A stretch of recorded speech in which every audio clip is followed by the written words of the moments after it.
recognizable figures and objects in their works. They never actually transitioned to fully objective work. But immediately following the Cubist experiments, we see a lot of artists almost simultaneously, nearly simultaneously, pushing, again, across the sort of representational barrier into the realm of non-objectivity. And those experiments are made possible as a result of the Cubist experiment, right? So Cubism, while never itself totally non-objective, makes non-objectivity possible, right? And we get in the immediate aftermath of the Cubist experiment a bunch of different artists, particularly in Russia and in the Netherlands, kind of simultaneously achieving non-objectivity. And it's actually interesting because we can't say with any certainty who the first artist to create a truly non-objective work is. And the reason for that is there was some kind of a race, actually, between an artist named Kandinsky, who was Russian but worked mainly in Germany, and an artist named Malevich, who was interestingly also Russian. And they were both kind of sort of racing with one another to achieve sort of non-objectivity. And we actually know that Malevich, so it's hard, our historians can't pinpoint for certain who was the first truly non-objective artist, because we know that Malevich actually was predating, from the point of view of after the fact, he was predating works. In other words, putting earlier dates on works to make it appear as though he was the first to achieve non-objectivity. So we can't take, there was some kind of a race, there was some kind of self-conscious race between Malevich and Kandinsky to sort of become the first truly non-objective artist in the history of art. And because we know Malevich was playing with his dates, it's hard to say for certain, who actually achieved that breakthrough. But at any rate, it's Cubism that makes it possible, right? It's the Cubist experiment that makes it possible. And Cubism in turn is made possible by what Cézanne was doing. So you have to understand Cubism based on what Cézanne was already doing in the late 19th century. This painting, which is called the Demoiselle d'Avignon,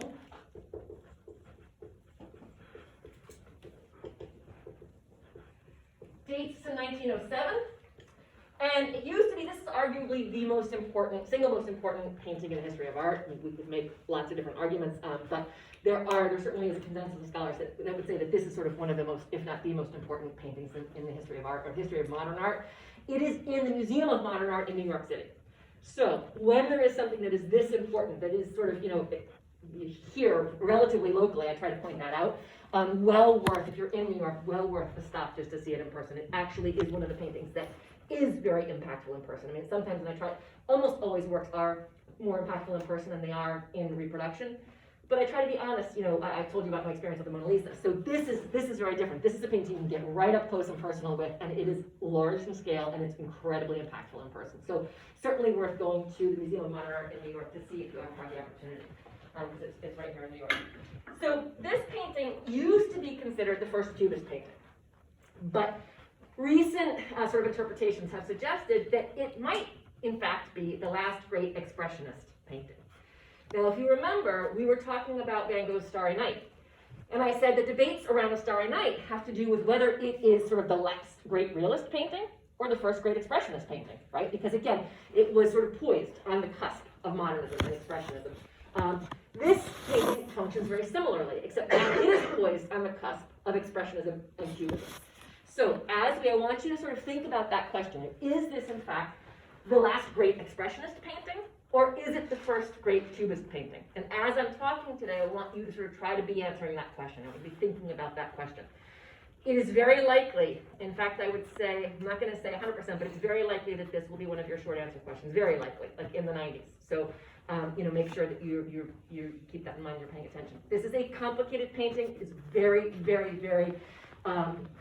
There's a sort of a wealth of interpretation here. So we're going to spend a little bit of time on it, and then we'll push into analytic cubism and move on from there. So this painting is called the Demoiselle d'Avignon. It dates to 1907, and artist is Pablo Picasso, India. Oh, that's what I was going to ask. Sorry. I just realized.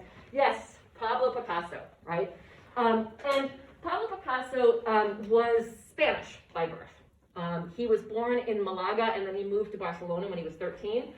And he considered himself a Catalan from that point on. Catalonia is the region of Spain in which Barcelona is located. And there's a sort of a very fierce sort of identity, civic identity in that region, or regional identity. in Catalonia. They have an independent language, they have an independent culture, and Picasso really related to that, the sort of this fierce pride of Catalonians. And so he considered himself a Catalan after his move there at age 13. He does, however, move to Paris in 1904 and never moves back to Spain. So he's Spanish by birth, but he moves to Paris in 1904, and almost all of his important work is done in France. So, you probably think of him as a Frenchman, or at least being associated, Cubism is a French style, but Picasso himself is Spanish by birth. And interestingly, this painting, the Demoiselles d'Avignon, that translates as the young ladies of Avignon. And in this case, Avignon refers to Avignon Street. It is a famous street in Barcelona's red light district. And it is a street that Picasso frequented. We know there are accounts of him having spent time there. Remember, he moves to Barcelona at age 13, and that's where he comes of age. So these are the young ladies, and of course young ladies in quotes, because the young ladies in question, the young ladies from Avignon Street, are prostitutes, and we are in a brothel. Okay. So having said that, again, think back to even Manet's experiments. Starting with Manet, we're talking about sort of being in the modern period, and all of these isms are related to one another, right? So Manet, remember, was trying to sort of think about what is the nude in the context of modern life, right? How does that look? And he ultimately answered the question by saying the nude in the context of modern life is either an artist model or a prostitute. And we're really still, that's still the same answer we're getting. Here we are again with 5 large-scale nudes in this painting, and they are identifiably prostitutes in a brothel. I was going to ask how big it is because these are all life-size figures. So it is 8 feet by almost 8 feet. 8 feet by 8 feet. It's 7.8 by 8 feet tall. So these are life-size figures, 5 life-size figures. So it really is large and has an impact, in part because of its scale. One thing I want you to think about here is that this is a large-scale painting of 5 nude females. In terms of scale and in terms of subject, that is traditional academic painting. Remember, we've been talking about that, right? So this is large in scale. Right? All these figures are life-size or larger, and they're 5 female nudes. The female nude is a hallowed, right, academic subject. But in terms of the way Picasso treats these nudes, obviously it completely undermines convention and tradition. And we're going to talk about that in detail. But one of the reasons why this was so controversial is because, again, when an artist treats a familiar subject, right, on a familiar scale, previously reserved for history painting, sort of those hallowed, history subjects, mythological subjects, etc., and treats it in this incredibly modern technique or modern style, it's particularly infuriating to critics, right? So we've seen that in the past. We saw the same thing happen with Matisse's Bonheur de Vivre, or Joy of Life, right? And it also has probably something to do with the fact that they're prostitutes. Absolutely. And in this case, remember, so with Manet, with the Olympia, people were trying to figure out who she was, right? Yes, there was this book by Dumas Fils called Olympia that told the story of a high-class prostitute, a high-class courtesan. For those of the art critics who were paying attention, it was clear that she was a prostitute. But it wasn't clear to everybody. Here we're talking about much more clarity on the level of subject, right? Everybody understood that these were prostitutes in a brothel, and so again, the subject matter, was particularly disorienting. Absolutely. Now, one of the things that one of your readings makes clear, one of the sort of, and it is one of the Harris Zucker, sort of dialogues. They talk about this as being extremely sexual, not just sensual, sexual, and even violently so. What is clear about it is that Picasso is trying to outdo Matisse. Matisse's Bonheur de Vivre, or Joy of Life, from 1906, that we saw last time, had been purchased by a woman named Gertrude Stein and hung in her dining room. And Gertrude Stein's home was the venue for annual gatherings, not annual, weekly gatherings of artists, among them Picasso. And Picasso saw the Joy of Life, Matisse's painting, in her dining room, and decided immediately that he had to sort of outdo Matisse. He understood immediately how important Matisse was in the avant-garde, and kind of decided that he had to somehow outdo him. He had to find a way to sort of, outdo Matisse. And so he took Matisse's sort of clearly sensual and erotic work and pushed it into the realm of the sexual, the overtly sexual, and even the sort of violently sexual. So again, the subject now is not a pagan idyll, but a brothel. We sort of in an urban brothel, so the environment is completely different. One of the things that I want to call to your attention is, as I think it's Zucker and Harris are saying, the studies for this painting show two men present in the scene. One of them seated at a table right around here, who is recognizably a sailor, and that particular male figure represents sort of voracious sexual appetite, right? Sailors, remember, they've been away at sea for however many months at a time. They come into port, and the first, traditionally the first thing they do is look for a brothel. So that sailor represented kind of just voracious sexual appetite in terms of the sketches, the preliminary sketches for this painting. And then there was another male figure entering the space from the left, who was identified as a medical student. And the medical student has sort of a different interaction with the female nudes. The medical student is understood as being more sort of analytical of their anatomies, right? Sort of being there to analyze, right, anatomy, skeletal and muscular structure. And therefore sort of standing in for the artist as well, because one of the artist's jobs when painting a nude is to analyze and represent anatomy, right? And so interestingly, and I'm going to ask you the question, but interestingly, those two male figures seem to have both represented Picasso. They seem to have both represented Picasso's sort of dual appetites when it came to the female nude. On the one hand, right, he had sort of a voracious sexual drive, and we do know that about Picasso. He was actually a notorious misogynist. He was very, very unkind to women for most of his life. He had multiple wives and mistresses. But he also, of course, was an artist. And as an artist, he was an analyst of female anatomy, not unlike the medical student that he incorporated in his preliminary drawings here. So that just sort of gives you a sense for how Picasso is interacting with the subject matter here, right, of the 5 life-size female nudes. Again, that he has sort of 2 different approaches to these women. What does it mean that he removed them from the finished painting? What do you think? How does that change the dynamics here, right? So he has these preliminary sketches where he's including these 2 identifiable male figures. What does it mean that he removes them ultimately in the finished painting? And how does that change the dynamic, right, of the work? Just sort of want you to think about that for a second. Abby. It removes the commentary on like the dual nature of man, and also it kind of puts their nudity more in show rather than like the story of the piece. It's more about the women and their nakedness. Yeah, I think you're absolutely right, India. And it kind of leaves that up for personal interpretation to whoever's looking at it. Are you the sailor looking at it, the art student, or somebody else? Yeah, I mean, I think exactly what it does is that it forces us as viewer to interact with the women and their nudity, right? If the 2 men are present, the interaction is between the 2 men and the women. And we, therefore, are kind of, excluded from that interaction.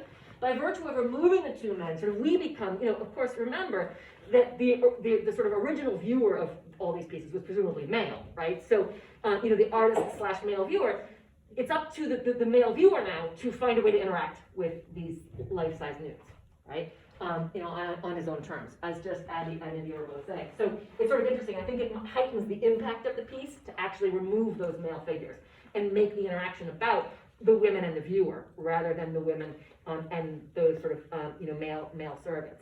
All right, so I want to talk to you a little bit more about this. And again, the question that I'm asking you to answer is this in fact expressionism or is it cubism? And remember just to have on the top of your head, definition of expressionism is the willful distortion of the visual elements of art, so color, line, shape, to heighten expressive effects, right? So just keep that in mind. And we're going to talk about, whether we think this is really expressionism or really cubism. So I want to sort of talk to you about a couple things. First of all, Cézanne's impact, right? So you now know the subject, a little bit of the circumstances of the historical context in which it was created. Cézanne's impact. Remember, one of the things that Cézanne was doing was showing us objects from multiple vantage points simultaneously, okay? Mutually exclusive vantage points. And his reason for doing that was because Cézanne understood that we see objects as we move around them in space and over time, right? And so the way an object looks changes based on whether we step a little bit to the left, or to the right, step a little bit to the left, right? Whether we are standing on the opposite side of the table. He understood that, again, that Renaissance conception of a single stationary viewer, right, looking at a figure or object from a single point at a single moment in time, is not really realistic. And he was trying to represent sort of visual reality more realistic. He would have argued that his approach was more realistic even than the Renaissance conception, right, of a window onto the world, because our visual experience is one of movement through time and space.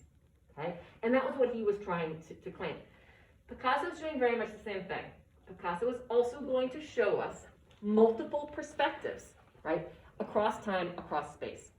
I want you to look at this and tell me where you see, right, these sort of, again, mutually exclusive vantage points, right, in the same figure or object. Does anybody see, again, something that sort of suggests that this is sort of shattering those conventions of painting being like a window onto the world, right? Sort of presupposing a single stationary viewer. Instead, we're seeing these women and objects, because there is a table with a sort of still life of fruit on it, from multiple vantage points simultaneously, right? And they're mutually exclusive vantage points. Did you want to say something, Ben? Oh yeah, I was just gonna say like the woman on the bottom right. Yeah. Like we can see her back, but then like the face is turned like frontal. Absolutely, right? Yeah. I mean, this is a really clear example of that. I mean, this woman both has her face and her back to us simultaneously. Right? Clearly that's impossible. Her head is spun, 90 degrees, on its axis, 180 degrees on its axis. So she is, again, both facing us and turning away from us simultaneously. So that's clearly completely impossible. What else? What other sort of perspectival ambiguities abound in this piece? Because I want to get you used to seeing what this Cubist experiment really is all about. This stuff looks so different, but there is sort of a method to the madness, which is what I want to try to teach you. That these artists, again, are trying to be truthful. You would probably argue, if I asked you whether this was more realistic or, let's say, I don't know, Titian's Venus of Urbino. You would absolutely say Titian's Venus of Urbino, the Renaissance painting, is more realistic. But in fact, there's an argument to be made that this is actually more truthful to visual reality. Right? It's a tough sell, but there is an argument to be made. We don't, right, experience the world as single stationary viewers. Okay? We are always experiencing the world moving through time and space.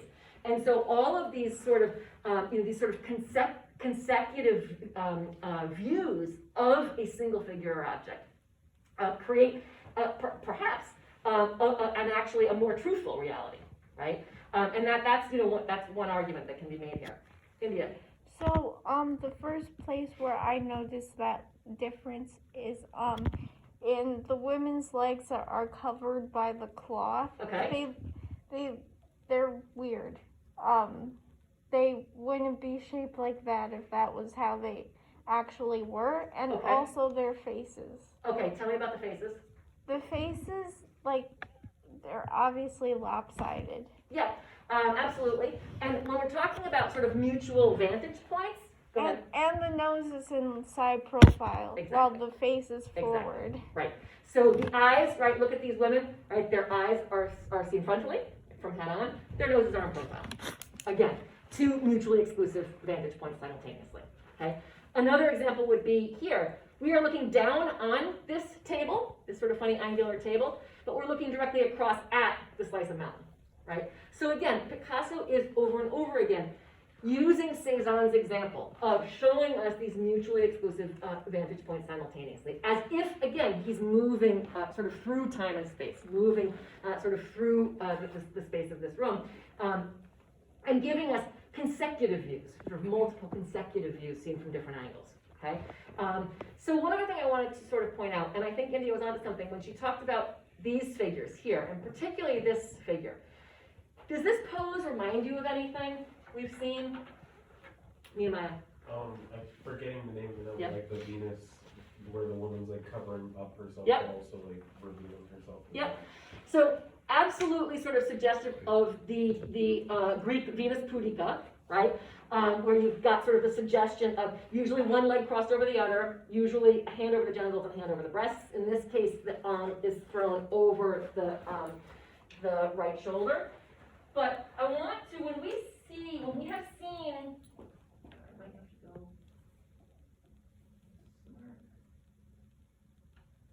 Oh. I actually do have to go. So here is an example of an actual Greek Venus Pudica. This is actually a statue of Venus, right?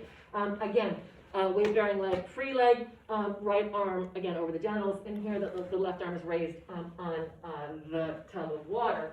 But that is sort of an example of Greek Venus Pudica. But when we see the arm thrown over,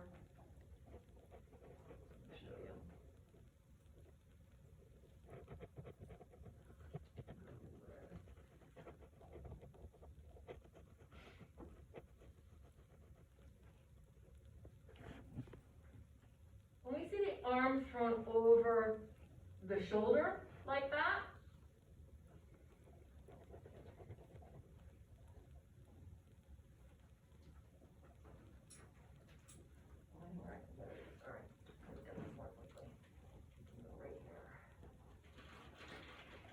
we're actually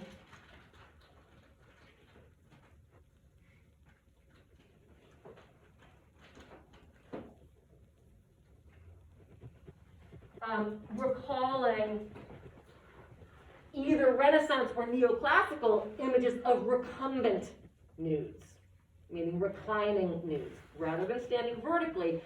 The tradition is that we have, again, one leg crossed over the other, right? And then an arm thrown over the shoulder. So as in the Cabanel birth of Venus, that was in the Salon the same year as Manet's Olympia, or these two figures, right? These should be looking very reminiscent, particularly the Titian should be looking very reminiscent of the poses of Picasso's figures, second and third from the left. So again, the idea of one leg crossed over the other, right arm over the genitals, left arm raised here, raised or thrown over the shoulder. That is a pose we traditionally see in recumbent nudes, in reclining nudes, rather than in standing nudes, right? So the idea of, again, that arm raised, that left arm raised over the left shoulder. And so there is an argument to be made that indeed, when we're looking at these Picasso figures, second and third from the left, especially the figure second from the left, that we're actually supposed to understand her as reclining, okay? So she appears, right, again, to be vertical, but if you look carefully, and India was sort of onto this, right? If you look carefully, there's really no way she could support herself in a standing position, okay? The way that she's supposed to have her weight borne on her right leg, but again, it's her whole center of gravity is tipped way over to the left and on a bent leg, and she would fall right over, right? She doesn't really appear to be up to the task of supporting the weight of her body the way Picasso has posed her. That pose only makes sense if she is reclining. And so the argument that Zucker and Harris make is that this is another one of those sort of perspectival anomalies.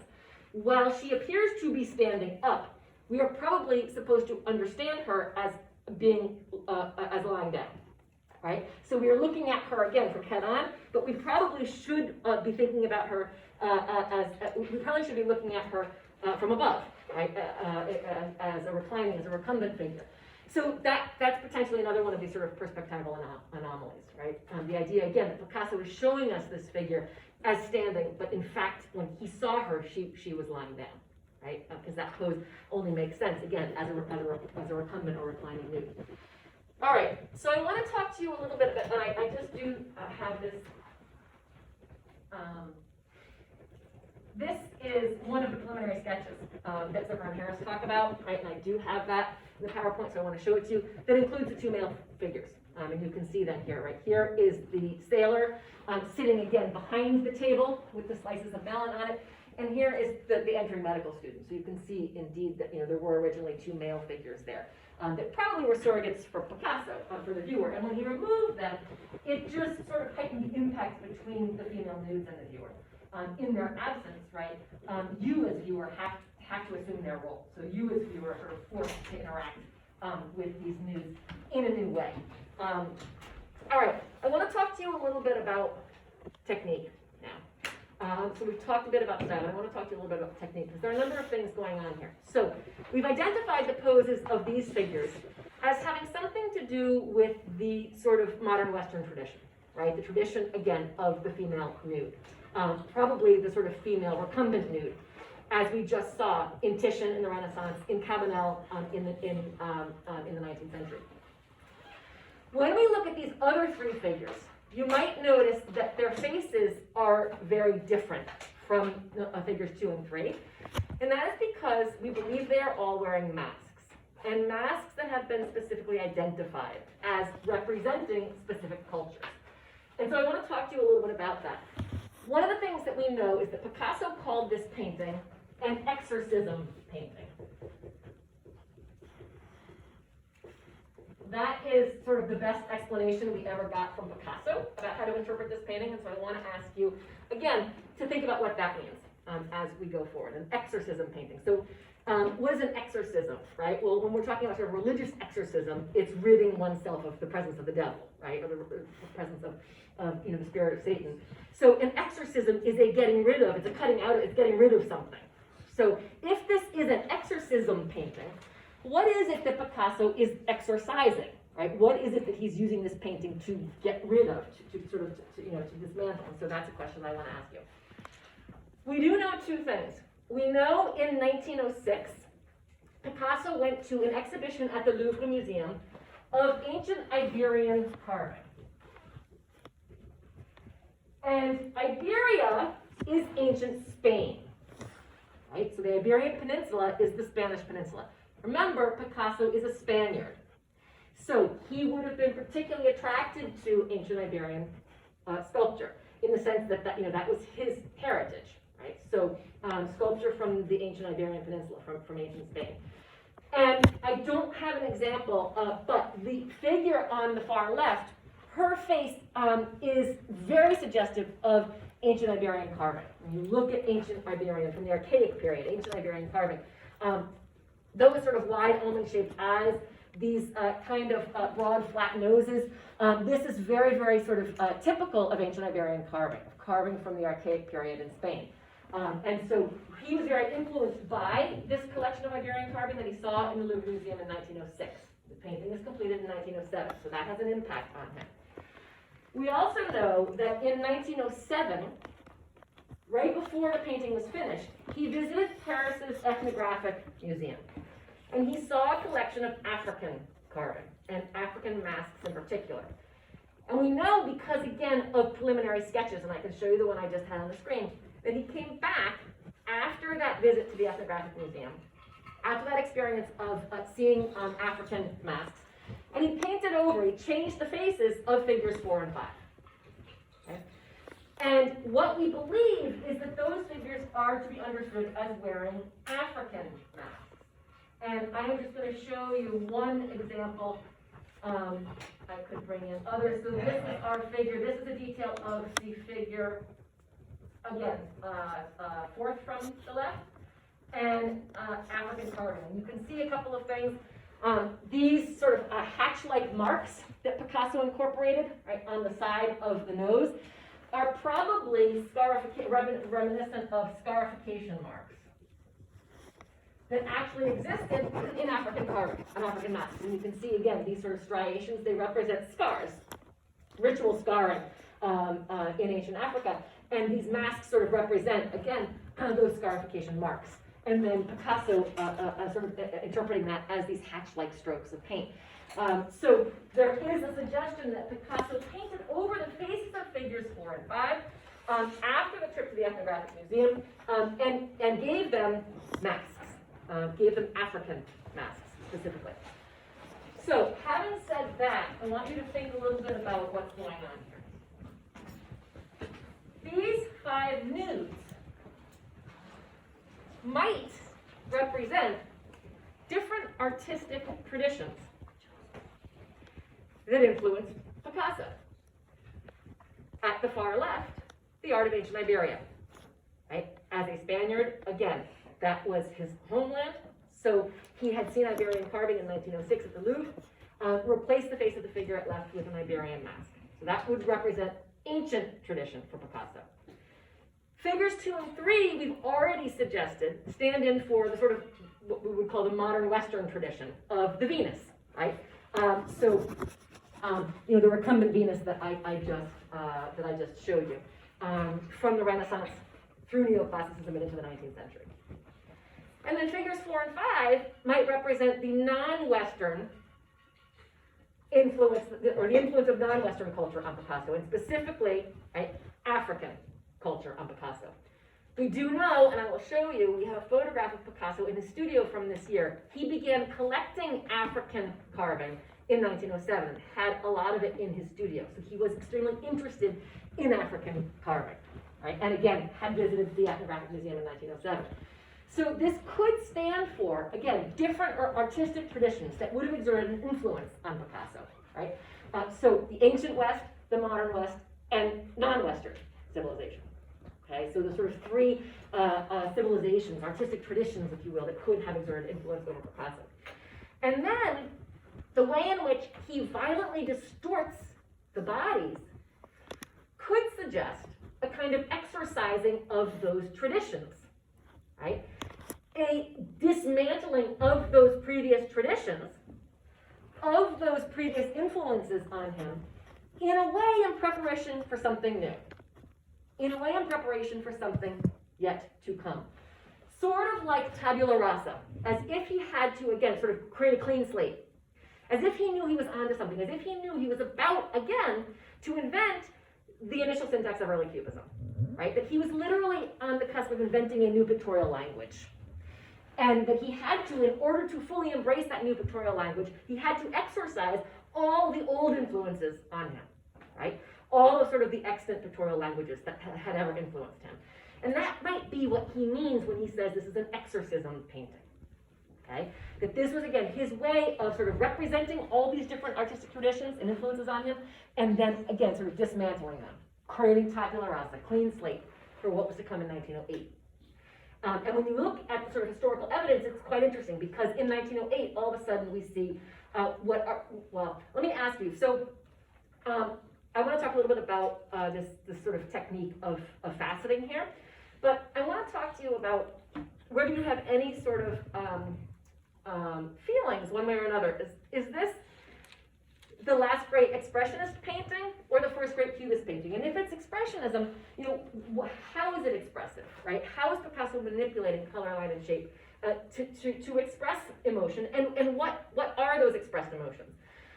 Cubism, I will tell you, is defined as taking figures and objects and breaking them apart into individual facets or cubes, and then reassembling, right, those figures or objects from those facets or cubes in a new order.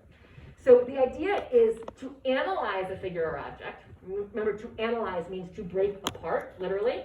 So he is literalizing analysis of form, meaning he's breaking apart. He's taking figures and objects, he's breaking them apart into individual facets or planes, and then he's reassembling them from those facets or planes in a new order. So this faceting is the cubist syntax. That's the new sort of pictorial language. So when you look at these forms, can anybody show me a place where you see those facets, that faceting of the female form? India. Like, I particularly see in parts of the body, also in the cloth, like everything is basically a shape. Yep. And like you can even see the lines between most of the shapes. Like this is where the shape ends and then this is where the other shape begins. And it doesn't really look like a whole. Like even the parts that are supposed to be like part of the same figures, they look disjointed. Yes.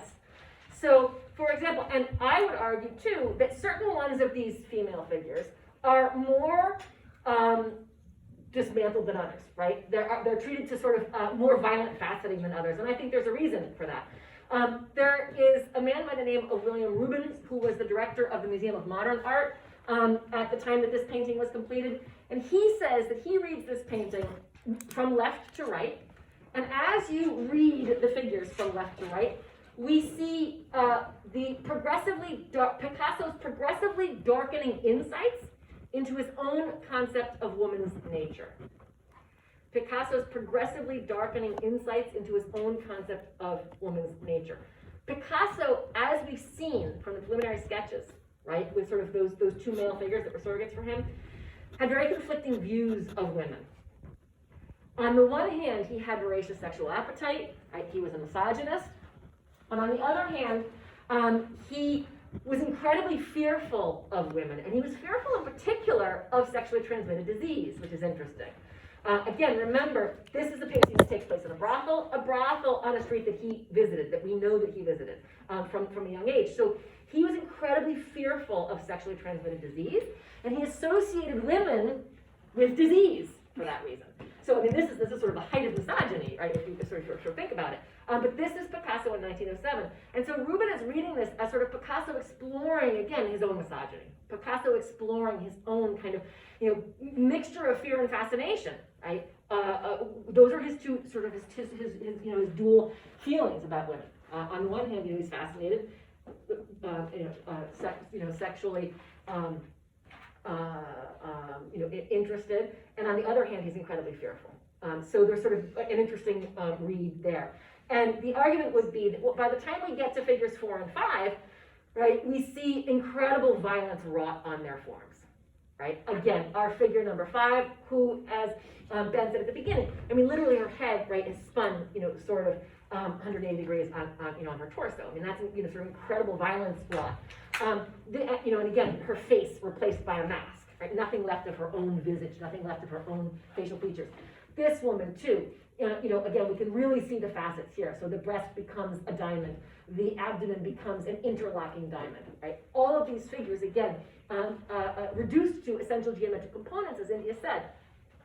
Remember Cézanne saying all nature can be reduced to the cone, the sphere, and the cylinder. So Cézanne already, again, was sort of in advance of Picasso on this, both in terms of the sort of interest in reducing the natural to sort of geometric form, and also in terms of the interest in mutually exclusive vantage points, right, so sort of simultaneously. So Picasso is taking both of those innovations of Cézanne and running with them, sort of pushing them to their logical extremes here, by sort of shattering these forms, right? He is giving us not only essential underlying geometry, he's then doing it one step further, taking it one step further, by taking, and I think India sort of described this well, by taking those shapes and actually fracturing them, right? So again, Cézanne is sort of reducing to essential geometry, but Picasso is reducing to essential geometry, but then taking those essential geometric shapes, right, those essential geometric building blocks, and sort of shattering them even further, right? And then assembling figures and objects from those shards, if you will, right? We call them facets, right? This is sort of cubist faceting. And one other point that I want to make that I think India said well is that space, and this is something I really want you to understand before we move on to analytic cubism.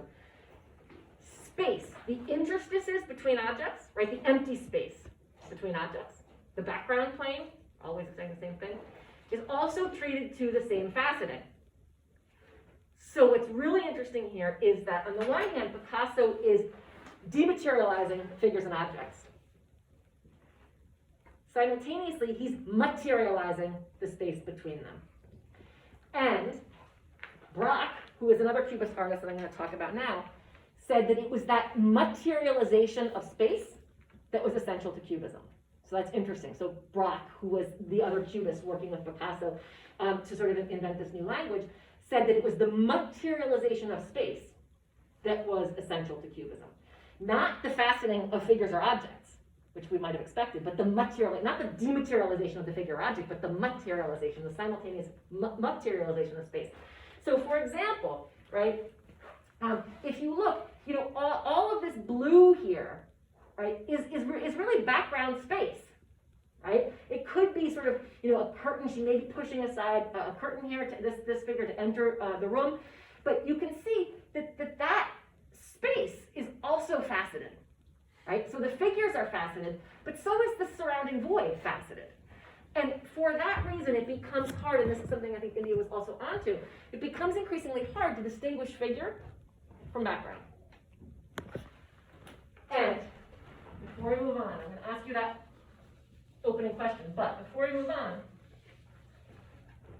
what we call, this is fancy language, but the figure-ground dichotomy or the figure-ground relationship is critical to realism, the realist tradition. We have to be able to determine where the figure ends and the background begins, right? We have to be able to distinguish positive from negative space, right? In order to be able to distinguish the existence of objects in the world. What happens with modernism is that figure-ground relationship is increasingly dismantled. It becomes increasingly difficult to distinguish figure from ground as we move through the modernist tradition. And the way that's happening here is through the materialization, the dematerialization of the figures, and the simultaneous materialization of space between them, right? Those two things then start to fuse, and it becomes more difficult to distinguish figure from ground. So we could talk about sort of, areas here where it's hard to tell, particularly on this woman, right? It's hard to tell what's figure and what's ground. Look over here, right, at her sort of left shoulder and elbow. What's this sort of triangle of orange? Is that figure or is that background? It becomes completely sort of impossible to tell. We can't figure out here because of the faceting what's figure and what's ground. If the space is treated to the same faceting as the figure, then there's no way to distinguish the two anymore, okay? And that is what tends towards abstraction or non-objectivity. Does that make sense? So again, it's going to become more, we still clearly have 5 female forms rooted in reality, but going forward, we're going to see that figure-ground distinction becoming less and less clear, even in subsequent Cubist pictures. So I want to give you an example of that. So tell me, opening question, and then we're going to move into some other Cubist paintings. What do you think about whether this is Expressionism or Cubism? Does anybody have any feelings? And once you see later Cubism, the answer becomes even clearer, but I want to sort of see what your initial feelings are, right? Because there are certain things here, there are certain features here that are actually not going to be carried out into future Cubist paintings. So tell me what your sort of feelings are, Abby. I think it's expressionist with hints of the Cubist style. To come, yep. Just Why expressionist? because so much of the piece, like the way the figures are drawn and faceted, tells emotions within the piece, like even parts of the background. And what kinds of emotions do you get from the piece? This really bizarre mixture of anger and fear. Interesting, yep, okay, good. Yep, anybody else? India. Yeah, I tend to agree, and it sort of has to do with what you were saying, William Rubin said, about this representing Picasso's fear of women and STIs and stuff. And I can kind of see that because it's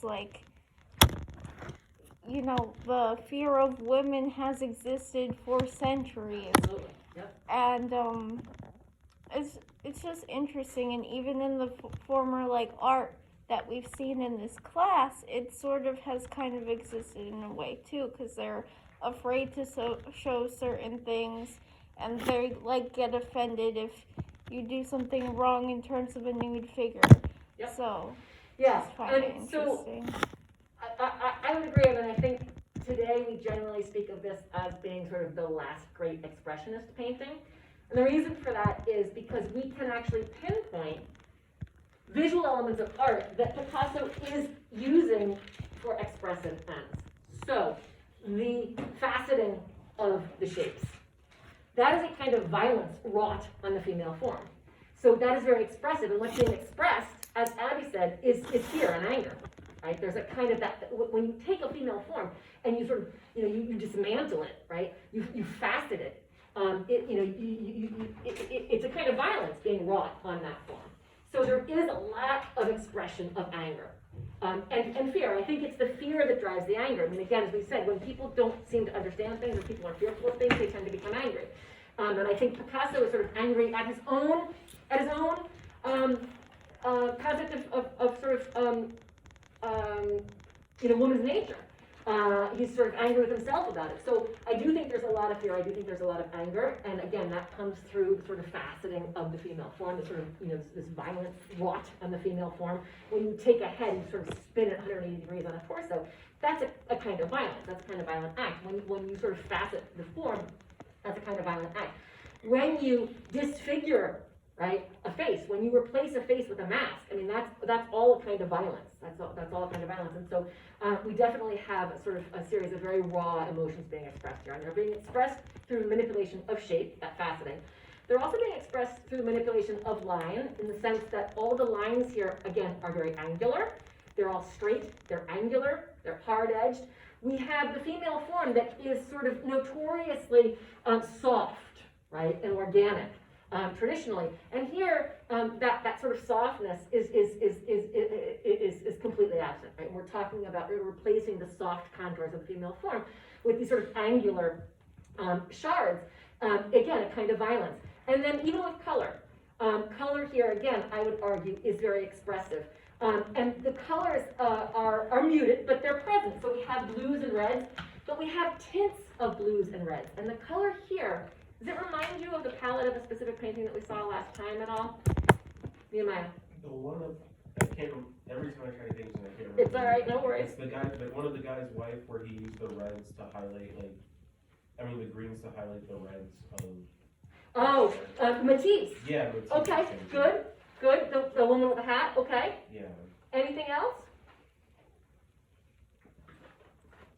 To me, this is so the color here, blues, reds, right, and tints of blues and reds, and the tints of blues and reds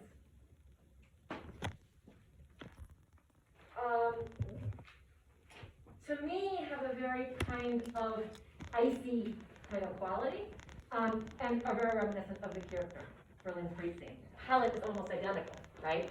With these sort of icy blues and reds or pinks. There's this kind of, again, a sort of iciness to the palette. It is very expressive, right? In the Picasso, and I don't have them next to each other, but sometime I will put them side by side. But here is the Picasso, right? Again, the palette is quite similar. Okay. Let me show you the photograph I have of Picasso in his studio in this year, surrounded by African carving. This is a photograph of Picasso in 1907 in the studio, and you can see that he's begun to collect African carving. You see that his collection will continue to grow in the subsequent years. Okay, so what's interesting is that in the very next year,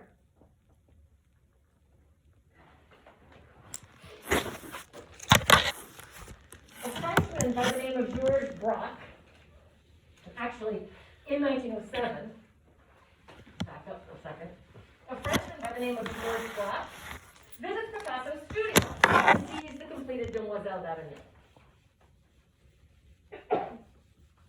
Right?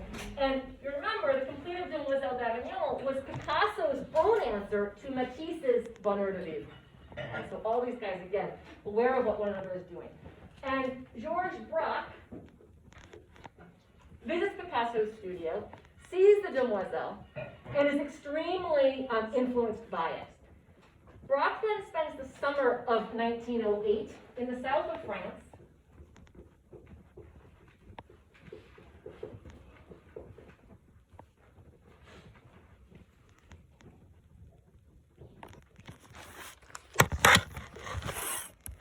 where he paints a series of paintings, this being one of them. This is called Houses at L'Estaque, and it dates to 1908. Okay? He brings these paintings back to Paris with him and exhibits them in the fall of 1908. And when Picasso sees them, this begins a steady series of exchanges between the two artists.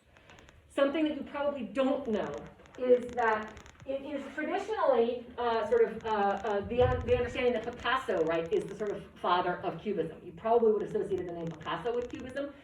In fact, we think that George Braque actually originates the syntax, invents the syntax with this painting right here in 1908, and then begins the steady series of exchanges between Picasso and Braque. But it is their collaboration that results in Cubism, right? It is not Picasso on his own. Probably it's Braque on his own with this series of paintings from the summer of 1908, after he saw the Demoiselle d'Avignon in Picasso's studio. He arrives here single-handedly. Picasso sees these paintings, and all of a sudden they're off to the races. There's a series of collaborations between the two of them. And I'm going to show you just two more Cubist paintings, but I want you to understand sort of the evolution of how Cubism evolves. And it literally is year by year. So 1907 is the Demoiselle d'Avignon, 1908 Houses at L'Estaque, 1909 Violin and Palette, 1910 Woman with Mandolins. We have, we literally have Picasso, Braque produced a painting, Picasso produced a painting, Braque produced a painting, Picasso, that kind of thing. So they're a steady series of exchanges. I want to look at this painting. And I want to ask you a couple questions, right? Why I might say that this is probably the first truly Cubist painting, right? We just said that we feel as though the Demoiselle d'Avignon is still rooted in Expressionism for some obvious reasons, right? What is it that's absent here, right, that makes this Cubism and not Expressionism, okay? And what is the Cubist enterprise? What is the Cubist sort of experiment here? What is Braque discovered? What is sort of Braque doing? Now, this is called Houses at L'Estaque. So he's representing the village, this village in the south of France. What's one of the most, two things that are completely missing all of a sudden from this painting that were present in the Demoiselle? Ian? Figures. Figures. And that's really important. Because if you want to express emotion, you've got to tend to do it through the representation of figures. It's very hard, it's not impossible, but it's very hard to express emotion in landscape or still life, right? Because figures are expressive. We are facially and figurally expressive. And so expression begets expression, right? So facial and figural expression elicit emotion in the viewer. In the absence of the figure, it's very hard to elicit emotion in the viewer. It's very hard to get emotional about a landscape or a still life, okay? So the first thing that happens when we hit on the initial syntax of early Cubism is the figure is absent. At the very least, multiple figures. Remember, that was a large-scale, multi-figure composition. 5 figures, okay? We do see single-figured paintings in analytic Cubism, and I'll show you an example. But we never again see multiple figures. What happens as soon as you introduce a second figure? So why, again, do we continue to see single figures in Cubism, but never again multiple figures? Nehemiah? You have interaction. As soon as you have multiple figures, you have interaction. And as soon as there's interaction, there's expression. As soon as there's expression, there's emotion, right? So absolutely, those 5 figures are interacting, okay?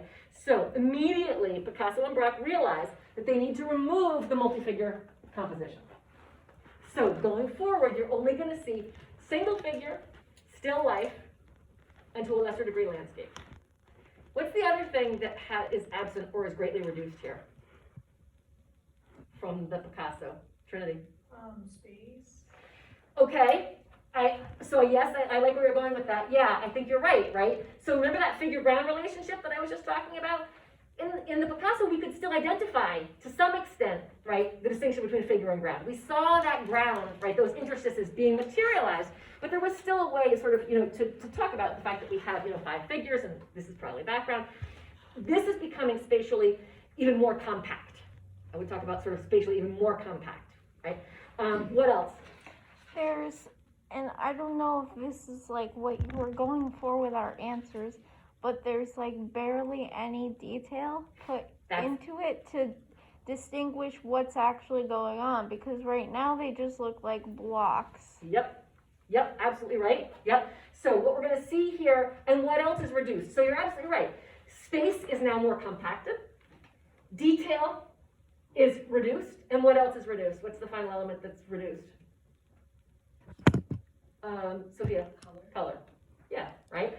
So the point is, the reason we're able to say that Picasso's Demoiselle is expressionist is because it is large scale, multi-figure, right, composition using color. Later Cubism removes multi-figure and color. We'll never again see those two things in the syntax of analytic cubism. So here we have this painting with extremely compacted space, extremely reduced detail, and extremely reduced color. Color palette here is really reduced to two colors: the ochre for the architecture, the green for the landscape, for the foliage. So we're talking about a greatly reduced palette, and that's going to become even more reduced. And what happens when you reduce color, when you reduce palette? It forces the viewer to focus on line and structure, pictorial structure, right? Because all of a sudden, in the absence of color, you're sort of forced, right, to focus on line and pictorial structure. So that's what we're going to see going forward. Once you remove color, once you remove figural interaction, you remove expression, and you're able to focus on pictorial structure. You're able to analyze pictorial structure. And that's what happens in cubism, in analytic cubism. Talk to me a little bit about this painting, and just tell me, so we have the same kind of inconsistencies abound here that we saw in the Demoiselle d'Avignon, that we saw in some Cézanne paintings. One of the things that's interesting is that Picasso says, so I want you to look at, or for, remnants of perspective, but tell me what Braque is doing to linear perspective. Braque says, and some of the sort of the quotations that these artists have left are really revealing. Braque said, in paintings such as these, I like to establish the background plane and then advance the painting toward myself bit by bit. What's interesting about that statement? What is he saying? Advance the painting toward myself bit by bit. What happens with traditional perspective? What is the function of traditional perspective? It goes in. Traditional perspective, orthogonal lines, are supposed to help the painting, the picture plane, recede away from the viewer/artist, right, into deep space. So when he says, I like to establish the background plane and then advance the picture toward myself bit by bit, what is he actually describing? What? Yeah, he's describing not dismantling perspective as much as reversing it, right? All of a sudden, you're going to start to see lines coming out of the picture plane, converging on the viewer instead of converging on a focal point in deep space. It's almost as if these paintings start to approximate some kind of low-relief sculpture. It's a complete reversal of perspective. What these guys are doing is they are dismantling once and for all the remnants of techniques invented during the Renaissance to help artists hide the two dimensions of the picture plane, right? Atmospheric perspective, linear perspective, modeling in light and shape. All of those things are becoming increasingly absent. And as soon as they are completely absent, we can no longer, those are the techniques that enable artists to create the distinction between figure and ground. We need them.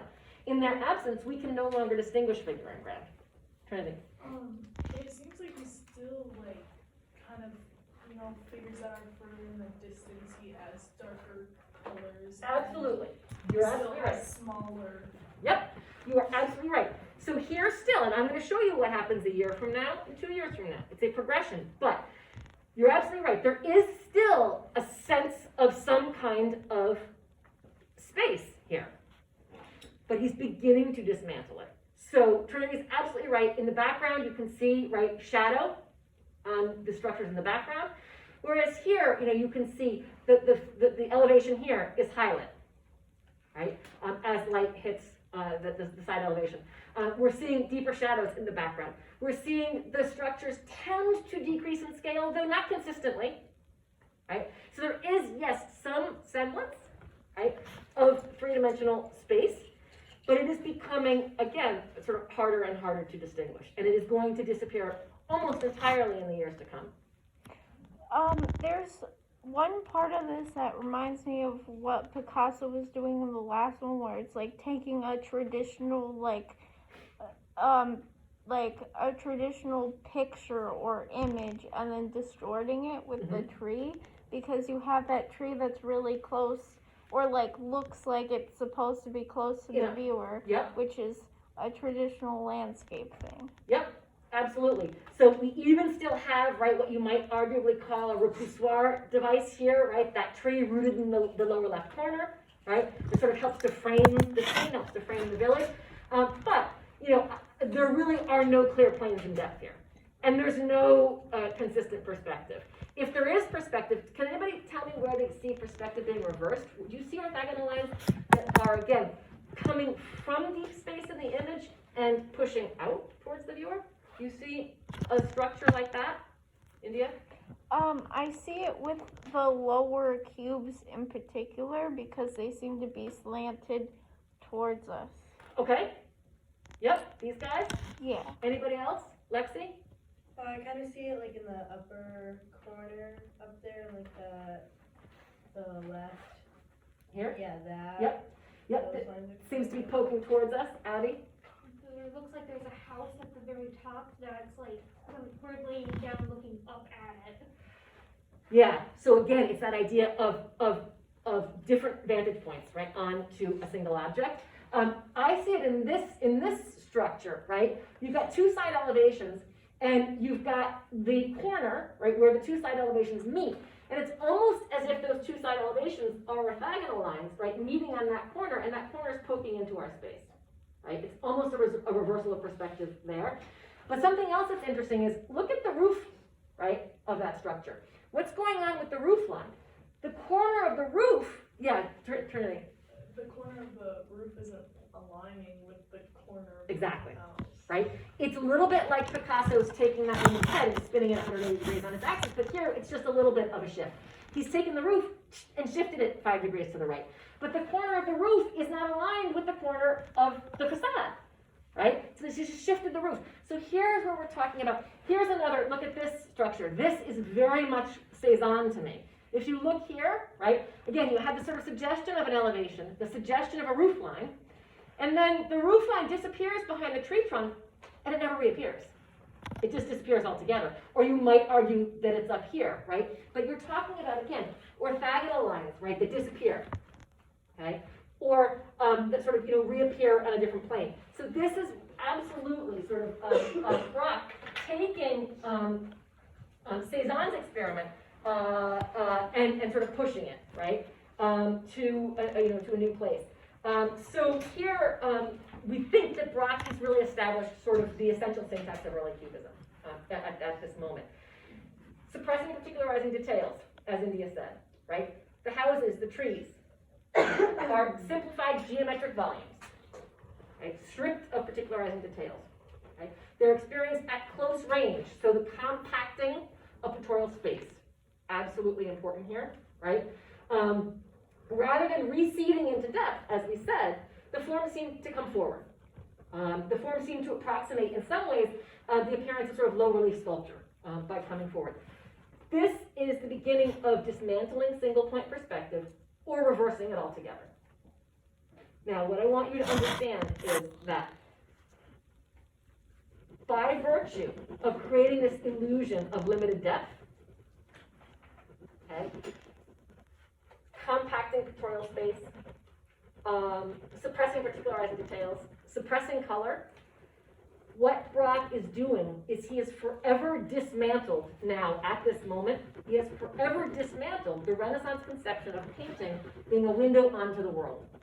That we can look through, right, into a three-dimensional landscape beyond. Now, moving forward, we are not talking about the picture plane as being like a transparent pane of glass that we can look through, right, onto sort of the real world beyond. The picture plane becomes a flat surface to be looked at, not through. It's a completely different conception of painting. We have now completely dismantled that Renaissance conception forever, of painting being a window onto the world, being a transparent pane of glass that we look through onto a scene, right, in nature beyond. Now we stop at the picture plane, and painting is to be looked at, not through. The two dimensions of the picture plane have been reasserted. That's why it's so important when Braque says, I like to establish a background plane. He's fixing the background plane, saying nothing's ever going to recede beyond that background plane anymore. I'm going to establish that background plane and then advance the picture toward myself bit by bit. It's a completely new conception of painting. that he has created here, single-handedly in this picture from 1908, right? And painting will really never again be the same, because all of a sudden now we're reasserting the flatness of the picture plane. We're establishing that background plane. Instead of, again, trying to hide it or camouflage it, using all of these wonderful Renaissance techniques that enable artists to do just that. I'm going to show you painting from the very next year. This is really interesting. This is Cézanne at the same place, painting the houses in the same village. This is L'Estaque in France, south of France. Braque revisited the very same spot in the south of France where Cézanne had previously painted this village. So you can see, again, where Cézanne, although he's showing us, right, sort of, mutually exclusive vantage points, he's already suppressed particularizing details and color to some extent.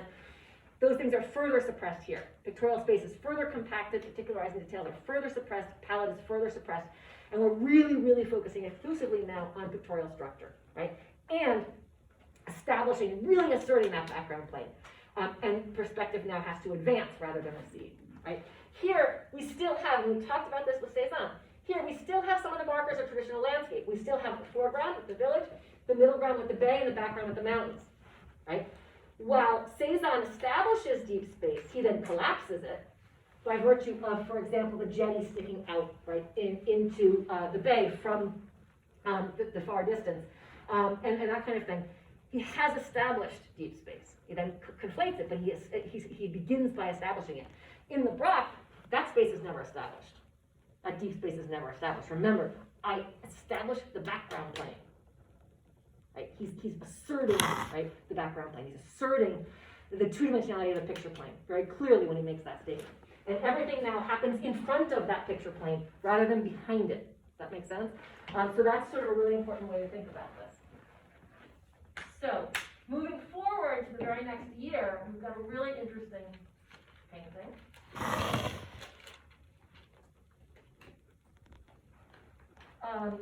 This is also Braque, and then we'll conclude by looking at where Picasso goes from here.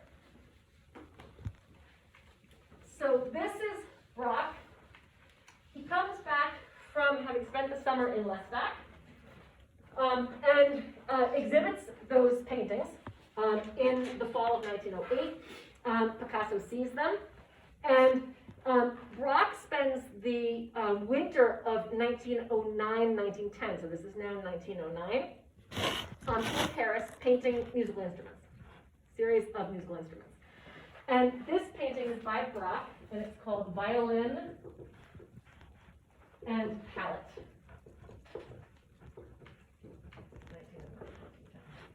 Okay. What's going on here? Talk to me about what the Cubist features are. So now we are in the realm of the quote-unquote still life, okay? And, where are we? Again, I said, once we sort of hit modernism, asking simple questions like, where are we? What's the setting? What are we looking at? Those kinds of questions become increasingly difficult to answer. And the reason is because of the dismantling of the figure-ground relationship, right? Once we can no longer distinguish figures from the background, it's very difficult to get our bearings. So who can tell me sort of what we're looking at? What do you see? Where are we? Are we an interior or an exterior? How do you know? What are some of the inconsistencies, right, that abound here? So again, this is Cubism now, Cubist faceting. Lexi. Well, you can kind of see like the violin, and you can see the stand with like the music. Yep, absolutely. Right, so we have a violin here in the lower left corner. And I want you to sort of talk to me a little bit about, again, how that violin is represented, and how we're supposed to understand it. And actually, this is not, yeah, but I mean, it does the same thing. So, that's really interesting. We have what looks like sheet music here, probably on a music stand. Can anybody see anything else? Erica? Just like the detail of the violin, like the strings aren't connected, they're more separated. The violin itself is kind of, it maintains the shape, but it's more elongated, I guess. Yeah, so really interesting what's happening with the violin, right? Braque is absolutely looking at this violin from a number of different vantage points. He's walking around it. He's looking down on it right? He's looking at it from the side, he's looking at it, so if you think about it, we're looking at the basic violin, right, from head on. Because as Erica said, we can see the strings, right? We can see the bridge here a little bit, okay? But the neck of the violin, if you look at, and in the, I want to try to put this in my PowerPoint because in one of the readings here, and it's not Zipper Harris, it's somebody else, they actually show a front and side view of a violin. I don't know if anybody got to that reading yet, but it's really, really effective because it shows exactly the fact that Brock is picking pieces of the violin from the front view and pieces of the violin from the side view, right? And conflating those two views. So for example, and I don't know how many of you are familiar with violin, but if you were to look at the violin from the front, and we can see, again, as Erica said, we can see the strings, right, the 3 strings. We can see the bridge that supports those strings, right? What would we not be able to see from the front of the violin? Does anybody know? What we wouldn't be able to see? Ian? It's like the back of the swivel. Yeah, so the scroll, right? This is the neck of the violin, what's called the neck of the violin. And if you're looking head on, this is a profile view of the scroll, right? This scroll can only be seen in the profile view, okay? And when you look at those 2 photographs of the violin in that reading, it really becomes clear, absolutely sort of clear. So we're looking at the neck of the violin from the side, but we're looking at the body of the violin from the front, okay? We're also look at, what Erica said, so we've got the strings, right? This bridge, right, if we are looking at the front of the violin from the top, right? We're looking down on the strings. The bridge, we would only see the very top of the bridge because that sits down, right, and inside the body of the instrument, and the strings rest on top of it. So we're seeing the strings from the top, but the bridge from the side. So we're seeing, again, this instrument from both the top and the side simultaneously. Look at what else we have. We saw this in Cézanne. We have the top of the violin, as if, again, we're looking down on the instrument. Okay? We're looking down on the strings. But look, we also can see, if we really had an aerial view, and we were looking down on the violin, we would not be able to see the side of the bass. And we can see the side of the bass of the violin here, as if we're looking at it from the side. So again, there are all these inconsistencies with the way in which the violin, the object itself, is represented. Okay? And the idea is that Brock himself is standing in this apartment or in this studio, and he's moving around and through the space. And he's experiencing that instrument, right, and that sheet music from, different vantage points. And then he is, what's the word I'm looking for? So he's experiencing the instrument from multiple vantage points. And then what he's giving us is sort of a composite conceptual representation. He is taking all those different vantage points, all those sort of snippets of vision, and he is reconstructing that instrument from all of those sort of snippets of vision. It becomes a composite conceptual representation. So this is something that's really important. If you think about this, this is the exact opposite of the Impressionist enterprise. That was all about perceptual experience and how light and atmosphere change the way things look, affect our perceptual experience. What these guys are doing is making it all about conceptual experience, right? Not about perceptual experience, because they believe, the Cubists believe, that perceptual experience lies, right? We have to experience figures and objects, again, through time and space, by moving around them. And so they would argue that this conceptual representation that they're offering us is truer or more faithful to reality than the perceptual experience that the Impressionists gave us. Okay? So it's again, a suggestion of sort of a composite conceptual experience, where the objects are shattered, right? Analogous to examining objects from various points of view, as we've been saying, and then reassembling all of those glances into a whole object in our brain. That is the composite conceptual experience. We're reassembling all these various glances into a whole image in our brain. It's a conceptual experience, not a perceptual one anymore. Right? It's about the way that our brains are reconfiguring these objects. from these multiple glances. From these multiple vantage points. Okay? All right, does anybody see something that's really interesting here? So where is the palette of the title? You know what, does anyone know what a palette is, artist palette? Lexi. Is it like that in the back or the top? Yep, so here we have the artist palette, right? You can see the thumb hole, right? And you can see even the dabs of paint on the surface of the artist palette. And what's interesting about the artist's palette? How is it hanging? Jay? It's hanging down, like off the wall, so it's like the paint will drip down onto the floor. Absolutely, right? Yep, absolutely, right? And how is it attached to the wall, Abby? Looks like there's a nail through the thumb hole. Yeah, it's been tacked to the wall by a nail. And what's interesting about that nail? Anybody see anything interesting about that nail? Is the one object, go ahead, Jay. It casts a shadow Yeah. on the palette. Yeah, it's casting a shadow. And that light that's hitting the nail and casting the shadow is probably coming from a window. This is probably a curtain here. There's probably a window over the right-hand framing edge, allowing natural light to fill the space. That shadow is cast appropriately for the light source. It is, in some ways, sort of illusionistic. So what is Braque doing? I think he's using that one little trompe-l'oeil element that is sort of illusionistically correct, right, with a consistent light source casting, or a light source casting a consistent shadow, to heighten, right, the dismantling, the faceting of objects in the rest of the scene. Right? He's using, this is more traditional sort of artistic language here, right? This is sort of artistic language that we have come to understand from the Renaissance. So he's using the presence of that one little trompe-l'oeil element there to heighten, right, the sort of modernism of the approach in the rest of the image. Call attention to, you know, the departure of the technique in the rest of the image from that kind of illusionism. And here I just call attention to one more thing, and then we'll look at the Picasso response to this.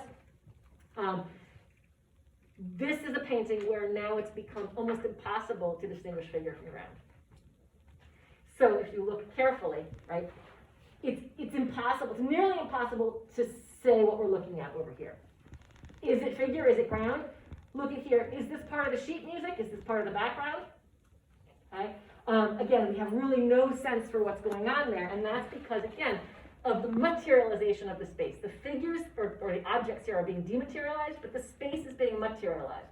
And so the two bleed together. We no longer have a distinct figure-ground relationship. It is forever dismantled now.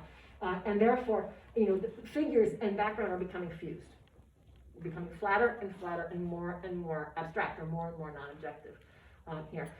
Look at the contour. This is what we call passage or slippage. If you remember, we're talking about the faceting of an object, right? The dismantling of it into a series of facets or planes, and then a reconstruction of it. I cannot at all trace the edge of this violin all the way around from start to finish, right? Because that contour is broken as facets slip outside the contour into the background. They slip, right, from the object into the background, and then from the background into the object. And so again, we're talking about the dismantling of the figure-ground distinction. I can sort of follow it relatively successfully through here. And then here I have a problem, right? Do I cut in here? Do I continue the edge down here? Right? And then coming back up here, same thing. I can sort of start to, and then here we're not sure if I cut up here, right? Or if I cut up here. Here, the entire violin, right, has slipped into the background. Now you can see that open contour. We don't know if this is violin or if this is background.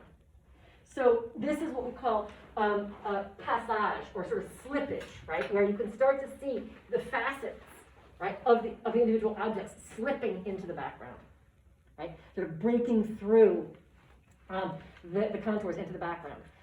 In one of the readings for Cubism, they're referred to as these facets that slip are referred to as impossible fins, like the fins on a shark, right? That these fins abound, right? And so it's a sort of strange description, but that's what they're talking about. They're talking about sort of the passage or the slippage of facets from the object into the background, right? Sort of the penetration of the contour line, and the opening up of that faceted figure out of the background.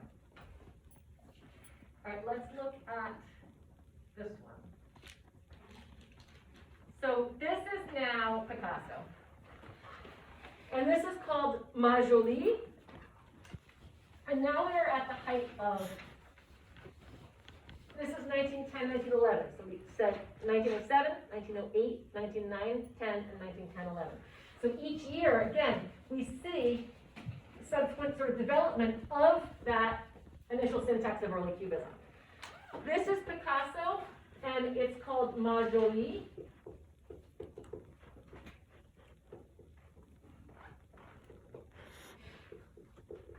And this is what we call analytic Cubism. This is now the height of the Cubist enterprise. And by 1912, we have critics referring to Cubism, right? So again, the sort of rise of Cubism, the emergence of Cubism, happens between 1908 and 1912. In this series, again, of exchanges between Picasso and Braque. And this is what's called analytic Cubism. Analytic Cubism, right, is where artists break down objects, or they break apart objects as if to analyze them. It's already been happening, but now, again, sort of the experience is complete. So this idea of to analyze, literally etymologically means to break apart. You have to break something apart in order to be able to analyze it. And that's exactly it. This is a literalization of analysis. These artists, right, are breaking objects apart as if to analyze them. As if to look at them, remember, right, from those mutual, from those multiple perspectives, okay? So it's really important. There's a fracturing of objects and a rearranging of their component parts, not to represent observed reality, but to communicate pictorial structure. Okay? This shattering of objects is analogous to examining an object from various points of view, as I've been describing, right? And then reassembling all of those various points of view, all of those single glances into a whole object in our brain. It's a conceptual reorganization of an object. Rather than a perceptual experience, it's a conceptual reorganization of an object, right? Composite conceptual reorganization. An object, again, that is sort of reassembled into a whole object in our brain. So this is really important because if you think about it, the whole history of art that I have been sketching with you from the beginning of the semester has been really about perceptual experience. And it's been really about replicating external reality as faithfully as possible. Now we're talking about an about face. Right? We have no interest anymore in representing external reality faithfully. Okay? And we have no interest in perceptual experience. The interest now is in conceptual experience. And that is because of the invention of the camera, among other things, right? That forces artists to completely reconfigure, right, the goals of ambitious painting. So we're making of painting a sort of conceptual experience rather than a perceptual one. And that's what these guys are, are at the forefront of doing. Look at the degree to which now any semblance of space, remember Trinity was talking about in houses at Lestat, Braque's houses at Lestat, just 2 years before. Right? The fact that we did still have some semblance of space. Space was very compact, but it was still there. Now we're talking about, this is called Majoli, and I don't know if anybody can tell what we're looking at here. Right? Because we're talking about, again, the dismantling of the figure to the extent that, so Majoli means my pretty one, and what we're looking at is a female form here. My Pretty One was the title of a song, a popular song that was published in 1910. So that's where he gets the title, but it's My Pretty One, it's a young lady, right? The representation of a young lady. But her form has been so dismantled into a series of interpenetrating facets that now exist, right, parallel to the picture plane. They exist as sort of the scaffolding that hovers parallel to the picture plane. There is no space at all anymore, right? No space that recedes, nor space that projects. We're talking about this series of Again, sort of interlocking facets or planes that are sort of hovering, right, like a scaffolding in front of the picture plane. Color has been completely reduced, so now we have a monochromatic palette. Right? It's been reduced further still, completely monochromatic palette. Particularizing details have been suppressed further still, and space has been further compacted so that, again, we're talking really only about 2 dimensions now. The spatial sort of framework is a couple of inches here, rather than anything that approximates any kind of deep space. Okay? This is this is what we talk about when we talk about analytic cubism. This is sort of the height of analytic cubism. Okay, and a couple things sort of I want you to understand. By 1910, is the date of this painting, all sculptural modeling and all trompe-l'oeil form have disappeared. Even in the previous painting, we saw again that sort of trompe-l'oeil nail with its cast shadow. Now, all sculptural modeling, all light and shading. And Trinity was referring to light and shade earlier. That's disappeared. We can't talk about light and shade anymore. So sculptural modeling, all trompe-l'oeil form have disappeared, and figures, rather than disengaged from the background, are now merged with it. We don't have space receding, nor do we have space projecting. Okay? Here, the third dimension is stated entirely, right, in the surface of the painting. What we have are flat facets or angled planes that shift, right, in front of and behind their neighbors. They overlap, right? But they're organized within a linear grid that hovers near the surface of the painting. So we're talking about, again, this sort of network of interpenetrating facets and planes that exists like a scaffolding that hovers in front of the painting. Nothing recedes, nothing projects. And the figure-ground dichotomy is completely dismantled here. Right? We can't, before, even a year before, I could begin to trace the edge of the violin. I might be confounded in my attempt, but I could begin at least to trace, right, the contour of the violin. Now I can't even begin to trace, right, the contours of figures or objects here. But as abstract as this is, it never passes fully into the realm of non-objectivity. It's almost as if Picasso was willfully avoiding that, which is sort of interesting. So we do still have some remnants of figuration. They're becoming impossibly, right, difficult to identify, but there's some remnants of figuration. So here, what appears to be fingers, perhaps, right? You know, I'm not even sure what else we can talk about. We can see the words, Ma Jolie, the title. We can see the G clef, this sort of musical note here, suggesting that that title is actually the title of a song. So there's a suggestion to music here. But other than that, it becomes sort of nearly impossible to tell. We have the vaguest sort of suggestion of a triangle, right? Which would suggest, again, sort of some kind of a torso, some kind of the vaguest sort of outline of a torso, right? The head being at the apex of the triangle, right? The hips being, you know, at the base of the triangle. So we have sort of some suggestion, again, of a triangle. But other than that, we don't have any contours that are visible at all because, again, the facets have bled outside the contours and fused with the facets in the background. So figure-ground dichotomy completely dissolved. One thing I want to ask is if it's really hard to figure out what this is even supposed to represent and try to like differentiate different parts of it, then how is it analytic cubism exactly if you're supposed to be able to conceptually recreate it without even being able to see it? So in this case, what we are analyzing is no longer an identifiable figure or object. What we are analyzing is what I would call pictorial structure. We're analyzing lines and forms, right? So this has become about, it is no longer about the figure or the object. Note, he titles it Ma Jolie, which is an enigmatic title.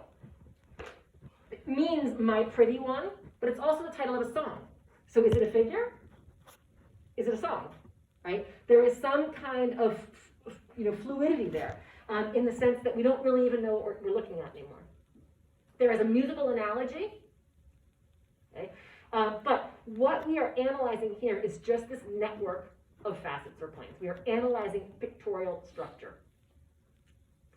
We're not analyzing identifiable figures and objects anymore. This is an intellectual experience. This is an intellectual endeavor. It's an intellectual enterprise. We are not supposed to respond emotionally. Remember, the conscious attempt to remove the multiple figures, to remove interaction, and to remove expression of emotion.